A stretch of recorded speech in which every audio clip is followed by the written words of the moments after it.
pesan saya untuk serikandi-serikandi yang ada di luar sana, jadilah perempuan yang tangguh, perempuan yang memiliki integritas, perempuan yang memiliki karakter, dan tentu saja perempuan yang memiliki value, sehingga kita layak menjadi role model bagi generasi berikutnya.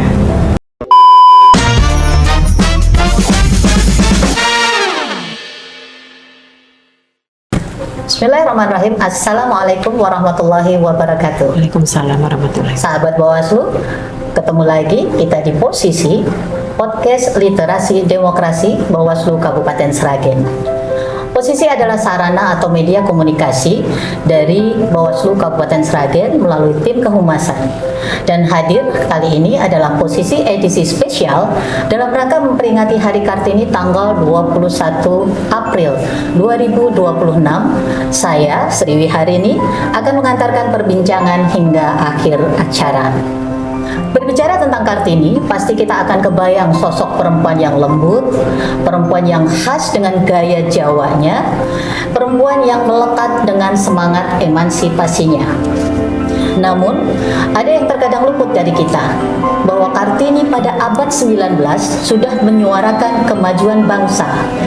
Akan tercapai apabila kemajuan perempuan kunci utamanya diperhatikan, pendidikan, kesetaraan, dan kebebasan berpikir.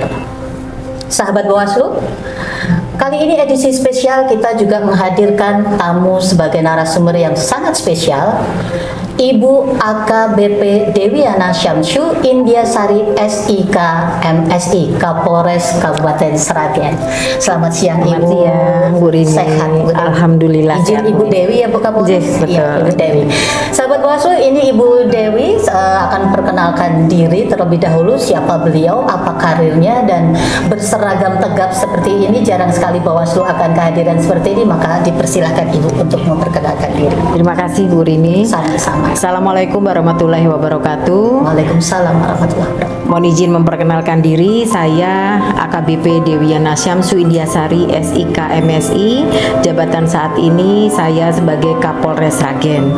Untuk pendidikan saya adalah alumni dari Akademi Kepolisian tahun 2005, dan untuk riwayat kedinasan saya, penempatan pertama saya yaitu di Polda Metro Jaya, pernah bertugas di Direktorat Samapta, kemudian di Direktorat Reserse Narkoba. Selanjutnya pada tahun 2007 saya menikah dengan suami saya yang kebetulan polisi juga. Kebetulan karena suami saya bertugas di Polda Sulawesi Utara, sehingga saya pada saat itu memutuskan untuk pindah ke Polda Sulawesi Utara mengikuti kedinasan suami. Dan di Polda Sulawesi Utara saya sempat bertugas di Direktorat Lalu Lintas. Kemudian terakhir saya bertugas sebagai Kapolsek KP3 Pelabuhan Manado. Selanjutnya saya mengikuti pendidikan PTIK di Jakarta selama 1,5 tahun. Kemudian setelah PTIK saya mendapatkan amanah tugas di Mabes Polri, di Sepri Pim Polri, kemudian di SSDM Polri. Selanjutnya pindah mengikuti tugas suami juga di Polda Sulawesi Selatan. Dan di Polda Sulawesi Selatan saya pernah bertugas di SDM Polda Sulawesi Selatan, kemudian Wakapolres Maros. Kemudian saya mengikuti pendidikan Sespimen Polri, yaitu pendidikan lanjutan kepemimpinan Polri untuk bisa menjadi Kapolres.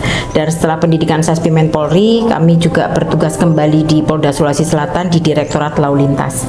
Dan setelah dari itu saya mendapatkan amanah tugas di Polres Sragen ini. Wah, luar biasa. Teman-teman, applause dulu ya untuk teman-teman sahabat Bawaslu semuanya. Luar biasa Ibu Dewi. Masya Jadi Allah, memang sepanjang itu caranya. Oke, sahabat Bawaslu semuanya, tidak berpanjang lagi dengan deretan tugas beliau, karir beliau, kita semakin pengen ngulik aja gitu. Bu Dewi, sebenarnya Ibu Dewi izin, Ibu Dewi, sebenarnya tantangan dulu deh, tantangan perempuan. Kita lagi bahas perempuan nih ya, Bu. Dalam rangka Hari Kartini, sebenarnya tantangan perempuan di kepolisian pada umumnya. Tadi kalau melihat karir Bu Dewi kan dari sini mengikuti, apalagi pasangan juga polisi juga, gitu kan.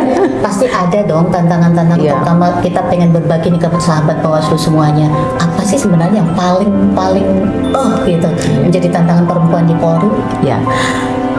sebagai anggota Polri, aku yaitu Polwan, dan kebetulan di Polri ini kan memang didominasi oleh laki-laki, dan sehingga dalam pelaksanaan tugasnya kita juga tentu harus bisa segera beradaptasi dengan dunia laki-laki, dan tentu ini juga merupakan tantangan yang tidak mudah bagi kami. Namun demikian, mulai dari pendidikan di Akademi Kepolisian, di mana dari pada saat saya masuk pendidikan itu kan jumlah taruna di angkatan kami 251 orang.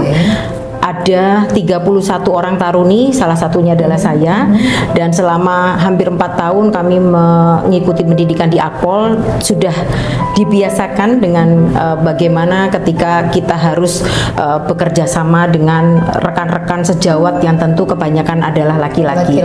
Termasuk juga tantangan tugas di mana kita juga harus sering berhadapan dengan mungkin kejahatan-kejahatan, di mana di situ kadang kita berhadapan dengan laki-laki ya, mungkin preman-preman dan lain sebagainya, dan tentu ini merupakan pengalaman yang menarik bagi saya pribadi walaupun itu tidak mudah. Kemudian tantangan selanjutnya juga bagaimana kami Polwan yang merupakan minoritas di dalam institusi Polri ini harus dituntut mampu untuk membuktikan bahwa kami juga mampu mengemban amanah tugas sebagai baik itu pelindung, pengayom, pelayan masyarakat, penegak hukum yang dengan berbagai keterbatasan mungkin terkait dengan gender ya, tugas-tugas kami di luar, kami dituntut untuk mampu menyelesaikan semua permasalahan yang ada sama dengan apa yang dilakukan oleh dari rekan-rekan polisi laki-laki. Oke. Tapi sebenarnya di Polri pun juga sahabat Bawaslu mungkin kalau di penyelenggara pemilu sudah terbiasa tuh perempuannya sedikit gitu. Ternyata di kepolisian juga sama ya. Iya betul. Kalau persentasenya juga masih betul. Kalau di kepolisian memang tetap lebih banyak adalah dari Polki gitu. Tapi Polwan saat ini juga sudah mendapatkan ruang yang cukup luas, di mana dari pendidikan akademi kepolisian saja yang dahulu sebelumnya adalah mungkin itu yang bisa menjadi taruna Akpol itu hanya laki-laki semua, tapi pada saat tahun 2002 yaitu angkatan kami, kebetulan saya angkatan pertama taruni Akpol, itu negara sudah membuka peluang kepada kami dari perempuan untuk bisa bergabung menjadi taruni akademi kepolisian. Dan sebetulnya pada saat dulu kalau kita tarik benang ke belakang lagi tahun 68 juga sebetulnya sudah ada akademi kepolisian yang dulu itu sudah ada juga Polwan juga, tapi berhenti sampai dengan tahun 2002 baru ada perekrutan taruni akademi kepolisian. Sampai dengan sekarang masih ada terus. Dan salah satu Serikandi terhebat ada di sebelah. Bukan terhebat, semuanya hebat. Yang terhebat ada di sebelah saya. Oke, Ibu Dewi. Kalau tadi kita sudah mengenal nih, sahabat Bawaslu sudah mulai mengenal ya. Oh ternyata Kapolres kita sekarang ini dan karirnya begitu hebat. Kemudian memandang perempuan juga seperti itu. Sekarang kita coba mengerucut karena kita berbahasanya di Bawaslu nih teman-teman sahabat Bawaslu, coba Ibu kita mengerucut ke demokrasi nih. Kita mulai ke bahasa demokrasi. Sebenarnya menurut Ibu Dewi, Ibu Kapolres, peran perempuan ini sejauh mana dan seperti apa sih sebenarnya yang diharapkan untuk demokrasi itu? Karena sebagai Polwan, kami sebagai anggota Bawaslu, kalau melihat kan tadi masih minim juga di sana. Itu dari jumlah, baru dari jumlah. Kami dari jumlah juga masih minim. Bahkan kami di Bawaslu Kabupaten Sragen dari 5 baru 1 gitu yang perempuan. Dari jumlah kita sudah tertinggal. Kemudian sebenarnya dari peran juga seperti apa sih yang diharapkan? Kita ambil momen Kartini ini, mohon pencerahannya. Gitu. Jadi kembali lagi, kalau kita ingin perempuan ini maju, kita memang harus kembalikan pada perempuan itu sendiri. Jadi memang pendidikan demokrasi ini sangat penting. Kalau bagaimana perempuan itu bisa memiliki kesempatan untuk menjadi di posisi-posisi tertentu, tentu harus memenuhi beberapa syarat ya, bukan hanya legalitas saja yang harus dipenuhi, tapi juga tentu perempuan itu sendiri harus mampu menunjukkan bahwa dia memiliki nilai, memiliki value, sehingga mendapatkan legitimasi ketika di ruang publik kita dihadapkan pada mungkin kalau di mungkin banyak ya anggota dewan dan lain sebagainya. Sekarang juga banyak kepala daerah juga yang sudah diduduki oleh perempuan-perempuan hebat. Nah, tentu ini juga merupakan sebuah prestasi yang baik. Namun demikian kalau kita lihat memang mungkin persentasenya masih belum cukup besar. Nah, itu kembali lagi bagaimana perempuan itu berani untuk mengaktualisasikan dirinya dengan nilai-nilai yang dia miliki, sehingga akan lebih muncul lagi kualitas dan juga peran yang mungkin mendapatkan kepercayaan dari publik, sehingga dia layak untuk dipilih dan juga ditempatkan pada posisi-posisi strategis. Bu Dewi, tugas di Sragen mulai kapan itu? Sudah berapa lama ya kita ya? Saya sertijab itu 29 Juli 2025. Juli. Ya, 9 bulan. Ya. Belum 1 tahun dan sudah lewat pemilu. Artinya belum sampai mengamati situasi pemilu. Iya, betul. Tapi bisa dong mungkin ada informasi dari rekan sejawat anak buah gitu. Sebenarnya untuk demokrasi Sragen ini perempuannya sudah berperan sejauh mana sih menurut Bu Dewi? Iya, kalau yang kami dengar itu, kami lihat juga memang sudah ada keterwakilan, tapi memang belum cukup memenuhi dari harapan ya. Kalau sekarang kurang lebih kan baru 16% ya, gitu. Betul. Dan itu mungkin juga perlu adanya edukasi tentang demokrasi kepada masyarakat kita, khususnya adalah kepada kaum perempuan yang ada di Kabupaten Sragen. Mungkin bisa nanti kolaborasi kerjasama dengan PPA yang ada di Kabupaten Sragen untuk bisa lebih meningkatkan kegiatan-kegiatan yang sifatnya edukasi kepada masyarakat, khususnya masyarakat perempuan, supaya mereka lebih memiliki peran yang besar lagi dan mereka benar-benar paham bahwa mereka punya hak pilih dan juga memiliki hak untuk dipilih. Gitu, supaya masyarakat khususnya perempuan di Kabupaten Sragen bisa lebih maju lagi dan lebih banyak lagi yang memiliki posisi-posisi yang strategis yang bisa memperjuangkan perempuan di Kabupaten Sragen. Oke. Seberapa besar peluang kita perempuan nih, kita perempuan sahabat Bawaslu, para Sri Kandi. Kalau di Bawaslu sebutannya Sri Kandi, Ibu. Iya, di kami juga Sri Kandi. Oh, di kami juga Sri Kandi. Jadi sisi para Sri Kandi di luar sana, baik dari Polri maupun dari sahabat Bawaslu, sebenarnya terlihat belum ya Bu Dewi yang mereka berperan di perpolitikan kita itu. Sudah ada secara umum nih, secara umum nggak harus di Sragen. Sudah adakah terlihat ini karena peran perempuan itu, baik sebagai penyelenggaranya atau pemilihnya aktif atau barangkali para purnawirawan kan udah mulai boleh milih lagi kan itu. Iya, betul. Itu seberapa besar mereka care terhadap demokrasi kita menurut pandangan Ibu Dewi? Untuk khusus perempuan atau perempuan? Iya, kalau untuk khusus perempuan ya mungkin harus kami lihat data kembali dulu ya gitu. Tapi kalau yang kami rasakan memang masih standar ya, masih standar, masih perlu ada peningkatan lagi terkait dengan bagaimana para kaum perempuan ini menyadari bahwa mereka memiliki peran yang sangat penting. Karena kalau dari jumlah kan perempuan lebih banyak daripada laki-laki, tapi mungkin masih belum cukup maksimal atau belum cukup optimal mereka menggunakan peluang-peluang yang ada gitu. Terima kasih Bu Dewi. Jadi sahabat Bawaslu, seperti tadi disampaikan oleh Bu Dewi, pemilih kita perempuan itu besar loh gitu. Sebagai informasi saja dari catatan Bawaslu untuk pemilu dan pemilihan tahun kemarin, kita ada mencatat 386 untuk pemilu dan 385.000 sekian itu perempuan. Jadi keterwakilannya mestinya harus dihargai dengan suara-suara perempuan gitu Bu Dewi ya. Iya, betul. Oke, satu lagi yang kita harus kulik dari Polri nih. Kita sudah main nih ke sini. Ini sahabat Bawaslu boleh dilihat belakang kita bukan di layar posisi ya. Layar kita lagi ada di Polres Sragen, ada di ruang istimewa. Kita diberikan kesempatan oleh Ibu Kapolres untuk live dari sini begitu. Tetapi seberapa besar sebenarnya sinergi yang bisa kita lakukan dengan Polri? Coba kita minta arahan lagi kepada Ibu Kapolres ke depan, Ibu Bu Dewi. Apa sih yang bisa kita lakukan sinergi Bawaslu dengan kepolisian, dengan Polres Sragen? Selain ini kita pecah telur dengan podcast nih, Ibu. Kita sudah podcast, mesti memberikan efek pendidikan politik nih bagi sahabat Bawaslu semuanya. Ke depan kira-kira ada hal apa yang bisa kita lakukan untuk meningkatkan partisipasi perempuan Sragen, Ibu?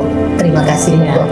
Baik, Bu Rini, yang jelas kami dari Polri selalu berkomitmen untuk terus mendukung Bawaslu dalam pengawasan serta pengamanan setiap tahapan pemilu, termasuk juga mendorong partisipasi aktif dari perempuan perempuan. Mungkin ke depan kita bisa membuat sebuah agenda atau semacam kegiatan ya yang sifatnya adalah lebih kepada mengedukasi masyarakat khususnya kaum perempuan supaya mereka lebih peduli lagi dengan demokrasi dan mereka benar-benar mau untuk menggunakan hak suaranya, termasuk juga mungkin potensi-potensi masyarakat yang khususnya kaum perempuan ini yang mungkin bisa kita upgrade, kemudian kita bisa istilahnya kita tampilkan, kita munculkan bahwa mereka memiliki potensi yang cukup besar untuk bisa mewakili perempuan-perempuan di Kabupaten Sragen ini, mungkin bisa menjadi wakil rakyat dan lain sebagainya gitu.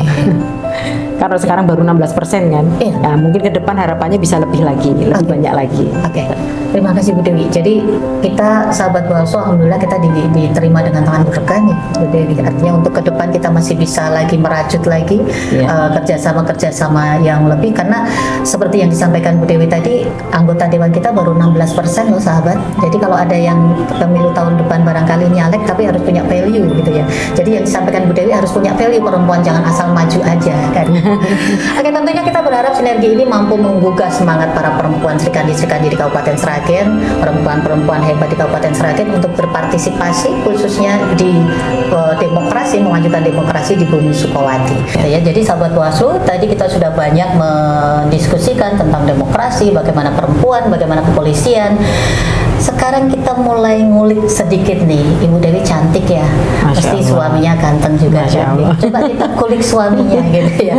Jadi sahabat Bawaslu, kita mau tanyakan ke beliau bagaimana menyeimbangkan Ibu Dewi. Kan tadi karirnya sebegitu panjang, pasti di luar rumah gitu ya, di luar rumah, tugas di luar rumah, apalagi suami juga sejawat kepolisian, bahasa kami sejawat kepolisian. Bagaimana menyeimbangkan, kalau bahasa kami itu dual, jadi ada dua peran, bahkan kalau perempuan itu bisa 5 peran sahabat Bawaslu, antara diri, perempuan, ibu, anak, dan seterusnya. Itu bagaimana menyeimbangkan sehingga tugas bisa sebegitu lancar dilihat dari luar ya sahabat Bawaslu, dilihat dari luar. Maka kita akan tanya beliau langsung bagaimana menyeimbangkannya, atau barangkali ada tips-tips waktu itu milih pasangannya seperti apa sih sehingga karirnya bisa selancar ini.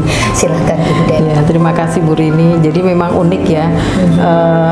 Kuncinya adalah memang harus pinter-pinter cari pasangan hidup yang bisa menjadi partner seumur hidup.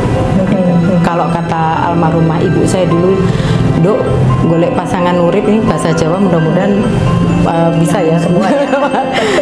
Nyari bahasa Indonesia aja. Nyari pasangan hidup itu seperti nyari kucing dalam karung gitu. Tapi kamu harus pinter-pinter, harus banyak ikhtiar dan doa. Nah, kebetulan karena saya juga sebagai anggota Polri dan beban moral saya adalah sebagai alumni Taruni Akpol Angkatan Pertama yang tentu sudah ada prediksi karir ke depan seperti apa, sehingga pada saat saya menentukan jodoh dulu juga banyak kriteria yang harus saya pertimbangkan. Dan alhamdulillah saya bertemu dengan suami yang dari awal komit untuk kita sama-sama menjalani bahtera rumah tangga ini sebagai partner, sehingga saling mendukung. Dan dari awal kami sudah punya semacam prediksi bahwa rumah tangga kita akan extraordinary. Yes. Jadi pasti akan sedikit berbeda dengan rumah tangga masyarakat pada umumnya, karena ada fase-fase di mana ketika saya harus meniti karir tertentu, dan di situ kadang-kadang juga dibutuhkan kebesaran hati dari suami untuk bisa kadang take over tugas-tugas sebagai mungkin ibu untuk anak-anak kami. Demikian pula juga sebaliknya. Jadi memang perlu ada pemikiran-pemikiran yang di awal pernikahan, komitmen-komitmen yang harus kita pegang bersama. Dan alhamdulillah ini tahun ke-19 kami berumah tangga, 19 tahun alhamdulillah. Sejauh ini ya tidak mulus, tapi semuanya bisa dijalani dengan baik, alhamdulillah. Baik keluarga maupun karir gitu. Artinya itu sahabat Bawaslu, dari ini malah kayak pendidikan pranikah ya, gitu. Artinya memilih pasangan itu benar ada harus dipertimbangkan. Cuma yang jadi pertanyaan berikutnya, sekarang kan udah punya putri 3 orang, putri semua. Iya, Masya Allah, putri 3 semua, cantik-cantik loh sahabat Bawaslu, boleh diulik lagi. Kita mau mempertajam nih Bu Kapolres. Tugas luar kota nih. Sementara tadi ada sedikit sudah di-spill bahwa suami kadang juga take over tuh, ambil kita ada pembagian tugas gitu ya, tugas istri dilakukan suami itu bukan hal tabu gitu. Selama ini yang dilakukan Ibu Kapolres, Bu Dewi, dalam pembagian tugas dalam keluarga ini agar juga tetap berwibawa di kantor kan sebagai publik kan, apa namanya, public figure gitu kan, sebagai Kapolres, tapi di rumah juga hangat. Gimana tuh? Ya, sebetulnya natural aja sih, wajar-wajar saja. Wajar menurut Ibu, yang lain wajar-wajar saja. Jadi kami memang sering apa ya, membagi peran gitu. Contoh pada saat saya harus mengikuti pendidikan PTIK di Jakarta, pada saat itu anak kami yang kedua itu baru usia 9 bulan, dan pada saat itu terus terang saya sebetulnya belum terlalu serius untuk mengikuti pendidikan, karena saya berpikir anak yang pertama masih kecil, yang kedua masih 9 bulan. Tapi karena support dari suami saya dan alhamdulillah saya juga mengikuti tes dan lulus, sehingga ketika saya melaksanakan pendidikan yang harus berjauhan dengan anak dan suami, alhamdulillah suami saya juga bisa membuktikan komitmennya, di mana ketika itu waktu dengan anak-anak lebih banyak dihabiskan dengan suami saya gitu. Dan kemudian pada saat saya mendapatkan penugasan di Sepripim Polri, di mana saya harus antara rumah dengan kantor juga berjauhan, sekali pergi itu 30 kilo dari Tangerang Selatan menuju ke Mabes Polri. Dan selama itu juga suami saya mendukung, sehingga suami saya memilih untuk tugas di satuan yang lama, yaitu di Lemdik di Pusdik Lantas, supaya bisa menghandle anak-anak dengan lebih maksimal, karena menyadari bahwa tugas saya di kedinasan pada saat itu sangat menyita waktu. Dan pengertian seperti inilah, kebesaran hati dari pasangan lah yang membuat rumah tangga ini bisa berjalan dengan baik sampai dengan sekarang. Demikian juga pada saat ketika suami saya mendapatkan promosi jabatan sebagai Kapolres saat itu di Sulawesi Selatan, saya pun juga memilih untuk di Satker yang lebih banyak waktu bisa mendampingi suami saya sebagai bayangkari dan sebagai supaya lebih banyak waktu juga handle anak-anak saya. Jadi memang selama 19 tahun ini kita banyak saling mendukung, saling mensupport gitu, gantian seperti itu. Artinya kalau sahabat Bawaslu semuanya, kalau mau kita tarik benang merahnya bahwa Ibu Dewi meskipun Kapolres juga seorang ibu, seorang istri gitu ya, masih di rumah gitu ya, masih di rumah. Masih. Ya. Artinya Bu Dewi, kita mau tegaskan ini, menurut Bu Dewi, menurut Ibu Kapolres, bagaimana dengan perempuan-perempuan yang tidak mau lagi atau mengingkari, tanda kutip mengingkari kodratnya, nggak usah hamil deh, ribet, nggak usah nikah aja deh, enak single ini.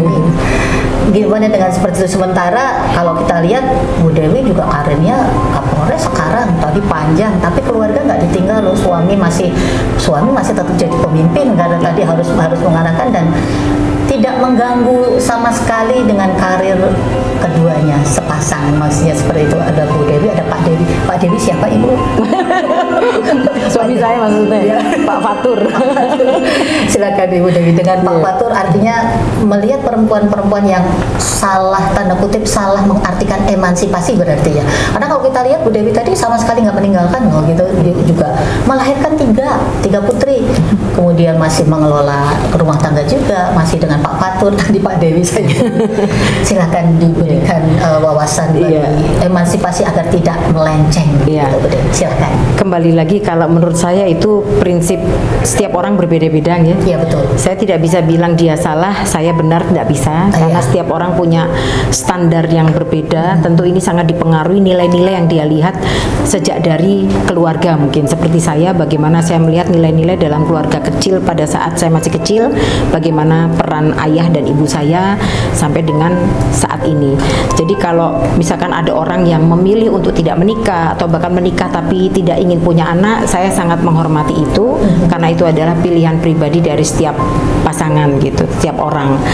Kalau kalau saya sendiri sebetulnya ya memang bagi saya setinggi-tingginya karir, setinggi-tingginya jabatan, tapi kodrat sebagai istri dan sebagai ibu tetap prioritas bagi saya. Karena kembali lagi muara kita ini kan semua musafir ya Bu. Musafir yang sama-sama mencari jalan pulang. Ya, betul. Kembali lagi bahwa pertanggungjawaban akhirat kita nanti itu sebagai, khususnya untuk saya ya sebagai perempuan, itu adalah lebih kepada tanggung jawab saya sebagai istri dan sebagai ibu. Ditambah lagi tanggung jawab saya saat ini adalah sebagai polisi wanita dan mungkin ini sebagai Kapolres, dan saya tidak tahu lagi nanti ke depan sebagai apa. Semuanya itu harus bisa kita mainkan dengan baik, peran-peran saya sebagai ibu, sebagai istri, kemudian sebagai pimpinan, sebagai anak buah di kantor gitu. Jadi semua itu tentu tidak lepas dari tanggung jawab. Intinya adalah bagaimana kita bertanggung jawab terhadap pilihan hidup kita. Oke. Terima kasih Bu Dewi. Jadi diluruskan tadi bahwa pilihan perempuan tidak hanya mengejar karir, tidak berkeluarga, itu bukan salah, tetapi itu pilihan, sepakat Ibu. Jadi itu kita hormati. Jadi untuk perempuan di luar sana, Anda punya pilihan, kita punya pilihan semua. Kita mau jalur mana yang kita tempuh itu tergantung kita, gitu ya. Satu hal yang sangat menarik sebenarnya untuk Bu Dewi, ketika tadi saya sudah pilih ini, sudah karir, sudah saya tidak meninggalkan anak, Bu Dewi ada nggak me time? Ada. Apa Bu Dewi me time-nya? Ngemi misalnya? Me time saya itu lebih kepada, saya tuh jujur bukan tipikal orang yang suka nongkrong atau saya sangat selektif memilih circle gitu. dari dulu. Iya. Jadi kadang ada orang yang me time-nya hangout dengan teman-teman apa. Kalau saya lebih kepada mungkin perawatan sendiri, atau kadang ya sama, kalau sudah berkeluarga itu lebih nggak me time sih ya, mungkin saya lebih quality time ya. Bagi saya itu sudah lebih daripada me time. Sekedar ngajak anak-anak saya mungkin treatment bareng ke salon atau nonton bareng gitu. Kalau udah pada gadis. Iya, betul. Kalau me time ya lebih banyak ya sebenarnya di rumah aja. Saya termasuk orang yang jarang untuk. Memang masih ada waktu Ibu? Ya ada lah Pak. Bagaimana kita harus mengatur kualitas pribadi kita juga jangan sampai hilang gitu. Oke, luar biasa. Kalau saya me time-nya masuk dapur Bu. Oh iya betul. Anak-anak gendut-gendut karena masuk dapur. Terima kasih Bu Dewi, sahabat Bawaslu, luar biasa. Kita sudah mulai pribadi beliau, kehidupan pribadi beliau, dan bagaimana wawasan tentang perempuan untuk kita semuanya. Kita sudah ada di penghujung acara ya teman-teman ya, sahabat Bawaslu semuanya. Tapi sebelum kita akhiri, pastinya kita menginginkan ada semacam closing statement dari Ibu Dewi selaku Kapolres maupun selaku pribadi, selaku ibu, menyampaikan pesan Kartini buat para Srikandi kita yang ada di luar sana. Silakan. Pesan saya untuk Srikandi yang ada di luar sana, jadilah perempuan yang tangguh, perempuan yang memiliki integritas, perempuan yang memiliki karakter, dan tentu saja perempuan yang memiliki value, sehingga kita layak menjadi role model bagi generasi berikutnya. Terima kasih. Terima kasih Ibu Dewi, luar biasa. Saya kunci satu hal, jadilah perempuan yang mempunyai value, karena dimanapun berada kita akan diterima dengan value. Kita tidak hanya memanfaatkan kesempatan saja, sahabat. Baik Ibu, terima kasih sekali lagi sahabat Bawaslu Kabupaten Sragen, mengaturkan terima kasih karena sudah bergabung dengan kita, dan harapan kita kolaborasi pertama ini dengan artinya dalam podcast dengan Polres Sragen, dengan Ibu Kapolres dan Bawaslu Kabupaten Sragen dapat terus ditingkatkan di masa-masa mendatang. Demikian sahabat Bawaslu, posisi podcast literasi demokrasi kita edisi spesial memperingati Hari Kartini. Semoga menginspirasi dan membangun semangat kita, khususnya para perempuan dan Srikandi Bawaslu untuk berperan dalam demokrasi di Kabupaten Sragen. Sebagai penutup, kami kutipkan salah satu tulisan dari Raden Ajeng Kartini, ini yang sangat familiar kita dengarkan, kita tahu dengan buku Habis Gelap Terbitlah Terang. Kutipannya demikian: kami mohon diusahakan pengajaran dan pendidikan bagi perempuan-perempuan Indonesia, bukan sekali-sekali karena kami hendak menyaingi para laki-laki, melainkan kami hendak memenuhi panggilan kami sebagai manusia. Itu kutipan Era Kartini. Jadi luar biasa, abad 19 sudah dituliskan seperti itu. Demikian seluruh sahabat Bawaslu, rangkaian podcast kita edisi spesial memperingati Hari Kartini pada kali ini. Jangan lupa terus menyimak posisi edisi-edisi berikutnya, dan jangan lupa tekan lonceng, like, share untuk kemanfaatan kita lebih luas. Terima kasih dan mohon maaf. Saya akhirnya Wiharini. Assalamualaikum warahmatullahi wabarakatuh. Waalaikumsalam Terima kasih. warahmatullahi wabarakatuh.